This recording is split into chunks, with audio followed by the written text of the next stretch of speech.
पर्यावरण संवर्धनासाठी सुरू असलेल्या एक पेड़ माँ के नाम या राज्यव्यापी उपक्रमांतर्गत आंबेवाडी येथील जिल्हा परिषद शाळेत वृक्षवाटपाचा कार्यक्रम उत्साहात पार पडला।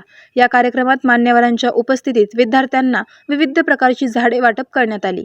या उपक्रमात प्रमुख पाहुणे म्हणून भाजपाचे जिल्हाध्यक्ष किशोर धनायत, माजी नगराध्यक्ष प्रदीप भैया पाटील, भाजपचे तालुकाध्यक्ष सुरेश शिंदे, माजी नगरसेवक दीपक साळवे, भाजप युवा मोर्चा उपाध्यक्ष मंगेश साधे, रामेश्वर तात्या उपस्थित होते।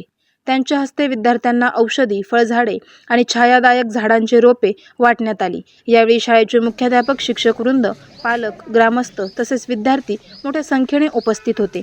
कार्यक्रमाचे आयोजन सामाजिक जाणीव आणि पर्यावरणपूरक दृष्टिकोनातून करण्यात आले होते।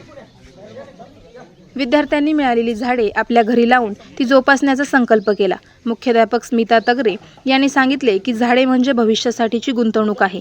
एक पेड़ माँ के नाम या उपक्रमातून मुलांमध्ये निसर्गप्रेमाची भावना वाढीस लागेल। कार्यक्रमाच्या यशस्वी आयोजनासाठी शाळेतील शिक्षक, सर्व गावकरी मंडळी व मंगेश भाऊ साधे मित्रमंडळाने पुढाकार घेतला। शेवटी विद्यार्थ्यांनी पर्यावरण संवर्धनासाठी प्रतिज्ञा घेतली।